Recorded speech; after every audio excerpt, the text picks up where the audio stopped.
confinamiento obligatorio. 150 días. Vamos a detenernos en los cambios que viene dando la pandemia en América Latina. Las estadísticas son cada vez más claras, los cambios de conducta de la población también visibles. Los vamos a analizar con la ayuda del doctor Huerta, pero la melodía que nuestro compañero Rubén nos regala esta mañana, a la que le va a subir un poquito el audio para disfrutarla todos. De Miki González, Que siempre se nutrió de la comunidad afroperuana, y yo en lo personal soy un admirador de los afrodescendientes porque han dado muestras a lo largo de la historia de una sensibilidad, de un arte, de una capacidad de resistencia, ¿no?, ante una marginación sistemática y sin transar en amargura, siempre sonriendo, siempre con alegría, regalando lo mejor de sí.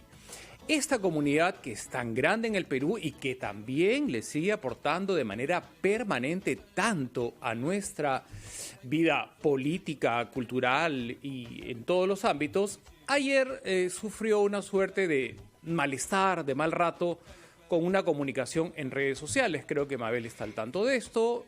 Le podemos contar al doctor dónde se originó el malestar en esta comunidad. Sí, Hubo una polémica por una publicación que hizo el Ministerio de Cultura en Twitter, para ser específicos. En esta publicación se le combinaba, se le sugería, recomendaba a la población afroperuana que tenga estos cuidados que deben tener todos en general para enfrentar a la COVID-19, ¿no?, para evitar contagiarse.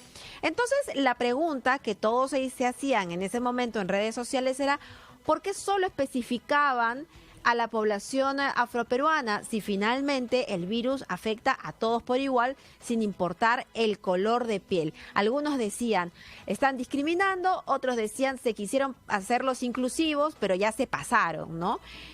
Finalmente hubo una respuesta del Ministerio de Cultura a través de su Dirección de Interculturalidad, y lo que, claro, muchos tuiteros no se habían dado cuenta era que anteriormente también se había hecho una publicación argumentando por qué los afroperuanos son más vulnerables, ¿no?, o más propensos a contraer el virus o a que los síntomas se agraven. Nos lo explicaron bien después, pero el mensaje, Mauricio, finalmente fue mal dado porque no se entendía. Era un post, era una publicación de un día anterior y luego se publicó una nueva publicación totalmente descontextualizada, aislada. En Twitter la información pasa rapidísimo, pero hemos descubierto algo, doctor, que no sabíamos, y que finalmente los afroperuanos sí son más vulnerables ante el nuevo coronavirus. A ver, Mabel, este es un asunto muy interesante que conviene analizar. Tiene que ver con lo que se llaman las susceptibilidades de los seres humanos a diferentes padecimientos. Y estas susceptibilidades tienen que ver con dos tipos de factores.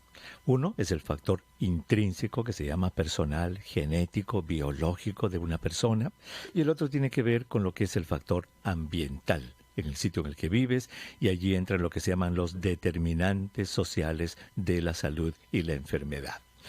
A ver, para llegar al Perú, porque ese es el objetivo de la conversación, veamos primero, por ejemplo, donde se ha estudiado bien esto es aquí en Estados Unidos. Aquí en Estados Unidos, cuando se hacen estudios de presión arterial, por ejemplo, hipertensión, que sabemos que la gente que es hipertensa tiene mucha más probabilidad de complicarse por el nuevo coronavirus, ¿cierto? Ese es un factor de riesgo sumamente importante. Cuando se hacen estudios, por ejemplo, aquí se encuentra de que casi el 40% de los afroamericanos en Estados Unidos, 40% tiene presión alta, comparado con 28% para los blancos.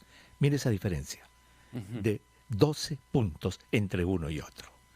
Y al ser más hipertensos, entonces los afroamericanos en este país tienen más derrames cerebrales, más infartos cardíacos, más insuficiencias renales, o sea, se complican más por su presión. De igual modo, al tener más presión arterial, tienen también las complicaciones, pero la pregunta es, ¿por qué tienen más presión alta? Y la razón que se da en este país es que ellos tienen los índices más altos de obesidad. Comparado con todos los grupos que viven en este país, Mabel, Mauricio, los afroamericanos son los más obesos, que lleva a la presión alta. Y entonces si los llevas la presión alta, la obesidad, también tienen más diabetes y también tienen más enfermedades del corazón. Entonces, aquí en Estados Unidos, debido a estos factores sociales y que hemos revisado, los negros son los que más mueren por el COVID. Por eso se dice, Mabel, y esto es triste, pero la cara de la muerte por esta enfermedad COVID-19 en Estados Unidos es negra y marrón. Negros y latinos son los que más mueren. ¿Y qué le parece si regresando de la pausa vemos si tenemos los mismos datos en el Perú para considerar a los afroperuanos también? Claro que sí, doctor. Entonces, el mensaje estuvo mal planteado, pero la intención era justamente advertirles a todos los afrodescendientes que étnicamente se ha demostrado, como ha aclarado el doctor Huerta, que son propensos a sufrir de hipertensión, obesidad mórbida y diabetes. Enfermedades, ¿no?, preexistentes y contraen el coronavirus, se complica aún más. Doctor, volvemos con usted porque hay más preguntas con respecto a este mensaje que creo que ya está aclarado. Y desde aquí, mi personal admiración a todos los afrodescendientes del mundo. ¿Cuánto le han aportado a la humanidad? Gracias. Volvemos. Seguimos en Encendido. Muchísimas gracias por su compañía. Mabel Huertas, el doctor Elmer Huerta y quienes habla Mauricio Fernandini. Habíamos empezado hablando de la comunidad afrodescendiente en el mundo. El doctor Huertas precisó que efectivamente hay estudios científicos que demuestran que son mucho más propensos a padecer hipertensión, obesidad mórbida, y la pregunta quedó planteada. ¿Y la afroperuana puntualmente es coincidente con los estudios hechos afuera? Ahí nos cogió la pausa y nos quedamos en suspenso. Suelto la pausa y retome el doctor Huerta. Gracias, Mauricio. Porque obviamente lo que he relatado son datos que se han hecho aquí en Estados Unidos, donde a partir, Mauricio, de lo que pasó con Martin Luther King, la revolución de los derechos civiles de los años 60, lo que se llama la salud de las minorías en este país, Mauricio, ha tenido un desarrollo extraordinario. Aquí se estudian por grupos, se estudian los hispanos, se agrupan los afroamericanos. Antes no había eso. Entonces la pregunta persiste y la que has hecho tú. En el Perú, ¿tenemos buenos datos para decir que la población afroperuana tiene los mismos factores de riesgo? En otras palabras, ¿son también más obesos? ¿Tienen más presión alta? ¿Tienen más diabetes? Entonces vamos al censo del 2017. ¿Te acuerdas la discusión enorme que tuvimos el 2017?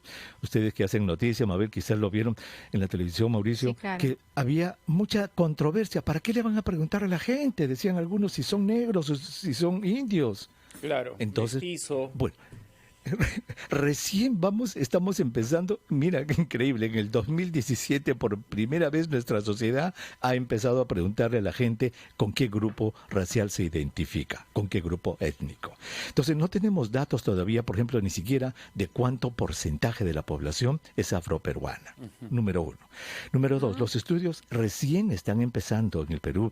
Sabemos que el Instituto Nacional de la Salud tiene un estudio grande para ver la prevalencia precisamente de presión, de diabetes, de obesidad en la población afroperuana. Entonces nos queda la duda, ¿verdad? Entonces, ¿por qué no vamos a África? Vayamos a África a ver cómo es la presión alta, porque siempre queda, digamos, en el tintero, Mabel, Mauricio, la posibilidad de que todo esto sea biológico, ¿no? Sí. Lo cual significa que por ser afro tengas esa mayor propensidad. Y en África, lamentablemente, pues no hay buenos datos. Pero hay algunas cosas, y lo que se ha visto es que sí hay presión arterial, y a medida que envejece la población africana, desarrollan presión arterial. No hay tanta obesidad, por lo tanto, no sabemos tampoco la verdadera prevalencia de si es que por ser negro es que tienes más presión, si por ser negro es que tienes más diabetes o tienes más obesidad. Con la diabetes hay muchas coincidencias, ¿no, doctor? Diabetes, parece que sí, parece que sí. Pero recordemos que no solamente es cuestión de la diabetes, está relacionada a la obesidad. Por lo menos aquí en Estados Unidos, si tú tienes una persona afroamericana que tiene un peso normal, tiene muchas menos probabilidades de tener presión y diabetes. Pero si tú tienes una persona afroamericana con sobrepeso o con obesidad, se dispara su presión y se dispara su diabetes. Entonces, pareciera que está mucho más relacionado al medio ambiente en el que vives que a tu condición biológica de ser una persona afroperuana. no estamos hablando de un asunto de color de piel o grupo étnico, sino más bien sería un aspecto sociocultural. El hecho de que las personas, en este caso afroperuanas, sean más vulnerables al COVID. Eso es lo que estoy tratando de entender. Pero si fuese así y hay argumentos que hasta ahora por ahí como que no lo veo muy convencido, doctor, pero si fuese así, ¿por qué no se advirtió de esta situación antes? Claro. Llevamos 70 días ya en esta situación. Exactamente, eso es muy cierto. Quizás una manera, digamos, hasta cierto punto científica de manifestar esto hubiera sido: si bien es cierto, en el Perú no hay estudios todavía que demuestren que la población afroperuana tiene más obesidad, más hipertensión. De repente los hay, pero no son abundantes. Y debido a que en otros países las poblaciones afrodescendientes tienen más tendencia a presentar complicaciones con el COVID, nosotros alertamos a la población afroperuana que tenga cuidado y que extreme las medidas de prevención. Eso hubiera sido, digamos, súper correcto. Claro, lo estamos diciendo este momento, ¿no? En los términos correctos. Ayer generó como un poco de rechazo y polémica. Las redes son tan inmediatas, ¿no? Sí. Pero en estos tiempos, yo, doctor, en lo personal, insisto, ¿no? El sambo cabero, ¿cuánto le ha aportado y le seguirá aportando desde el más allá a nuestra cultura? Tenía diabetes, era obeso mórbido, ¿no? Mórbido, correcto. Sí. Y hay muchas personas del mundo del espectáculo que lo son, otras que Lucila no lo son. Campos, por eso tremenda, yo pienso que sí está bien hecho. Yo, por si acaso, Mabel me dijo que estaba venido. No, yo pienso que está bien hecho, pero han debido de tener una introducción mejor en sus afiches. La forma, una mejor de fondo se entiende ahora bien, pero la correcto, forma no fue acertada. Correcto. Pero dicho porque sí, esto, de repente es cierto.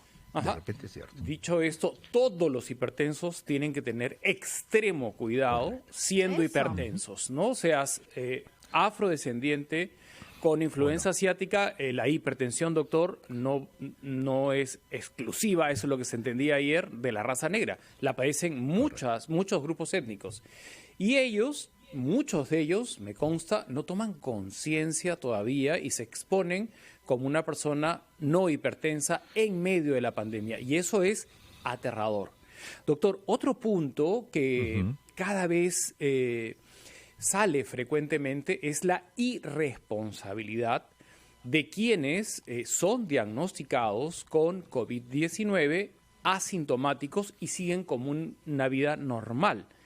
Ahí estábamos hablando de que si hay una forma de controlarlos, contenerlos con mucha presión, porque por ahora que estamos tan desbordados, se les da el diagnóstico y usted en ese 80% se comprenderá que son la mayoría que en principio se quedan en casa, en aislamiento, con cubiertos propios, qué sé yo. Pero también la realidad nuestra es que ese paciente positivo convive con 8 personas en un cuarto y sale definitivamente por el tema de la necesidad de generar un dinero.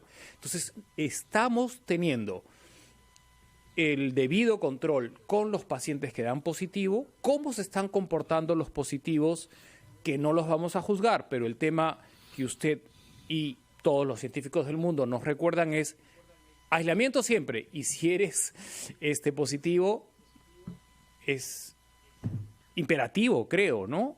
Se está dando eso en la medida del protocolo internacional en nuestro país. Exacto. Si una persona, Mauricio, es positiva porque le han hecho la prueba molecular, ¿y por qué se la han hecho? Generalmente porque tiene síntomas, ¿cierto? Es positiva.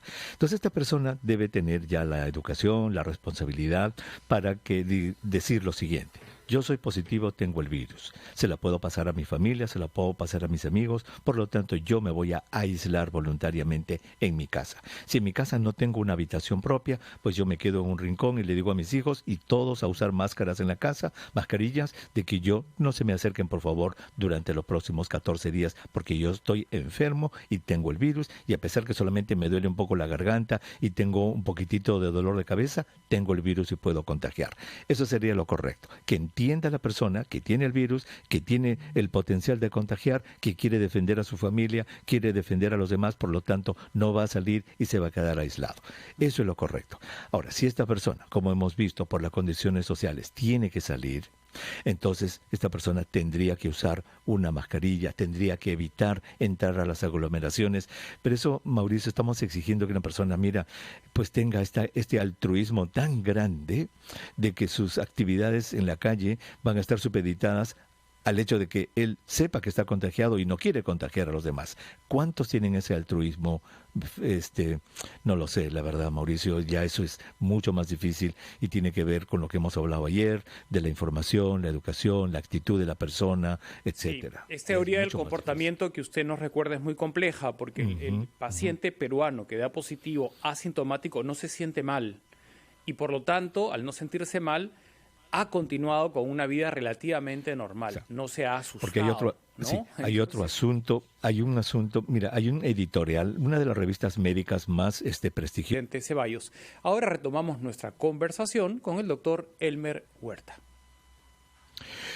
Pues Mauricio, estábamos analizando el peso que tienen todos estos factores en lo que es la salud y la enfermedad.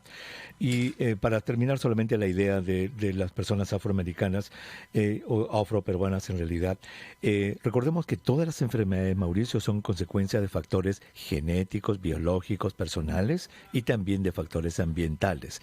En estos ambientales están lo que se llaman los determinantes de la salud. Ahí está lo que es el acceso a la salud, ahí está la alimentación, ahí están todo lo que tenga que ver con la biología. Entonces, hasta que no documentemos en nuestro Perú cómo es la salud de los grupos afroperuanos, entonces, digamos, tenemos que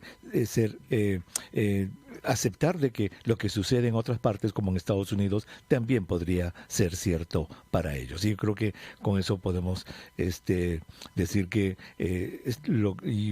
repito, mi opinión, está bien hecho lo que se ha hecho, pero faltó allí una mejor comunicación, como dijo Mabel, para sustentar mejor científicamente este punto. A ver, doctor, si tenemos entonces que ver definitivamente lo que pasa en otros países, ya sabemos que el planeta no estaba preparada para esta situación, pero si vemos lo que pasa en otros países, podemos ver aquellos países del futuro, ¿no? Decir del futuro es un decir, aquellos que ya están desconfinados, como algunos países en Asia, pero que también estarían esperando una segunda ola de contagios. ¿Esto podría pasar en nuestro país? A ver, nosotros para empezar estamos en la primera ola y estamos, por lo que estamos viendo, todavía estamos a varios días de salir del problema. Estamos en esto. La segunda ola se refiere, por definición, Mabel, a cuando pasó la primera ola. Ya llegaste a controlar la enfermedad, como en China, como en Corea, como en Japón, en Estados Unidos, que ya Nueva Zelanda también, doctor. Nueva Zelanda. Y de allí el virus circula y regresa en la próxima estación fría. Y allí es donde se vaticina o se ha vaticinado que en estos países podría ocurrir la segunda ola, es decir, ya después de haber controlado la primera. Bueno, vamos a ver cómo vamos de esta. Tendríamos que esperar, Mabel, para saber si va a haber una segunda ola en el Perú, una segunda ola en el Perú hasta el próximo año, a esta época. Porque esto va a pasar, en algún momento va a pasar, y de ahí vamos a controlar cómo será el próximo invierno, Mabel. ¿Tendremos una segunda ola? Eso es lo que es completamente impredecible. Por lo pronto, la OMS se manifestó este viernes, Mabel, en Ginebra, diciendo que debido a lo que han analizado del comportamiento del virus, la manera en que se han controlado las primeras olas, ellos dicen que no habría una segunda ola en los países del hemisferio norte. Así es que vamos a ver qué es lo que dicen. Recordemos que todo lo que se predice, Mabel, Mauricio, está en base a modelos matemáticos, a datos que se colectan, de tal modo que esto es como predecir si va a haber o no un huracán, si va a llover o no, si va a salir el sol o no. Doctor, ¿no se esperaba este cambio repentino negativo en nuestro vecino país de Chile?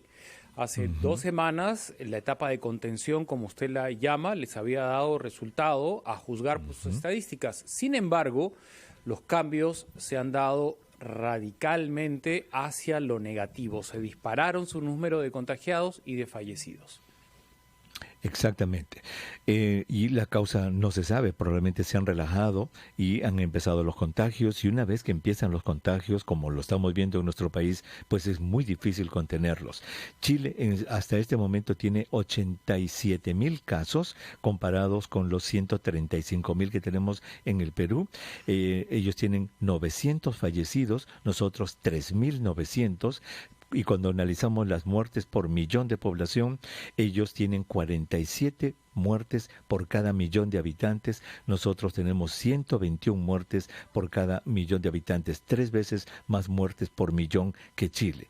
Y Argentina se está empezando a calentar. Argentina estaba yendo maravillosamente bien. Fíjate que este dato que dieron, qué envidia en Buenos Aires. En Buenos Aires habían juntado 200 camas de cuidados intensivos, Mauricio, 200, de las cuales hasta el martes de esta semana 40 solamente estaban llenas. Y de esas 40, solo 20 pacientes estaban en ventilador. Mira, esta semana, pero se les está calentando, porque ellos tienen unos barrios muy pobres que llaman las villas y allí ha empezado la infección a explotar y no se sabe realmente qué va a pasar. Y ellos tienen 2 días menos de cuarentena que nosotros, están en su día 72. Todo esto, Mauricio, Mabel, para decirle y para nuestros oyentes, obviamente, que cada país, cada región está peleando esto con un libreto diferente. Entonces, compararnos con Colombia o compararnos con Ecuador o con Chile no va a llevar a ningún problema. Tenemos que centrarnos en lo que nosotros podemos hacer en nuestra realidad. Muchísimas